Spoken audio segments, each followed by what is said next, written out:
I felt her presence before I even saw her. She lingered silently in the doorway, waiting for me to acknowledge her. I didn't. Instead, I shut my laptop, tucked it away, and let the silence fill the room. My tasks were done, the desk cleared, the printer idle. But a low burning anger still stirred inside me. Is this really the end for us? Her voice was barely audible, like a fading echo. It is. I answered, eyes still fixed elsewhere.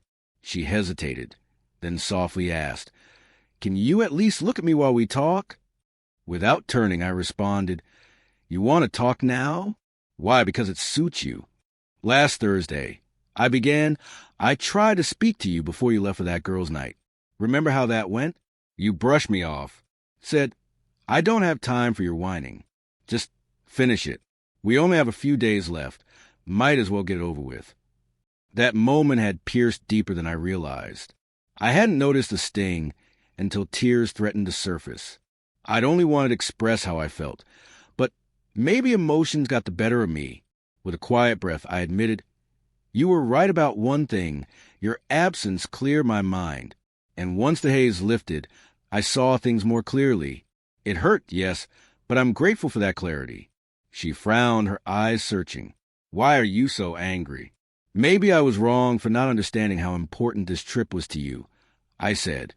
"I know you never really liked Ashley or Gloria, but they've always been polite to me, and I've known them since college. I didn't think much of it. Just drinking and gossip, right? You even seemed excited about it. Now I wonder if that excitement had less to do with friendship and more with something else." Then I dropped the bomb. "You told me you were headed to Nashville, but you ended up at a spa in the Catskills. Gloria? She was in San Diego at a wedding. Ashley? She was vacationing with her sister in Miami. Amazing how they managed to be in two places at once." I reached out to both. Ashley had no idea what I was talking about, and Gloria hung up the moment I mentioned it. I paused for effect. So Gloria knew. Ashley didn't. Took me a while, but I pieced it all together. Gloria didn't speak up because she was busy with her own secret. Hooking up with that personal trainer. "Oh, yeah, it's all over the gym." I sent her a letter, attached a picture of her kissing him, his hands on her lower back, her thong peeking over her leggings. "You think Bill's going to enjoy seeing that?" I shook my head. She called me immediately, confessed to everything. I told her to quit the gym and find another one. If I hear anything else, the proof goes straight to Bill. I also made it clear, any contact with you voids our arrangement. So don't be surprised if she's ghosting your calls. I looked her straight in the eye. "So, tell me, did you make the first move? Or did she convince you that sneaking around would be exciting? Did you both laugh about how clueless your husband was? About how easy it was to lie and get away with it? And Ashley, funny thing, when her husband cheated, she swore she'd never respect anyone who broke their vows. She struggled for a long time. But guess what? She's healing. Even told me she went on her first date last week." I took a breath. And let's not forget the man. Tall, bald goatee.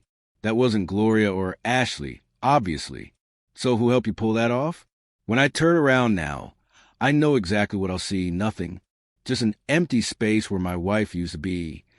"So, yes," I said, the finality in my voice sharp as a blade. "It's over. The divorce papers are signed. There's no reason for drama. You'll be financially secure.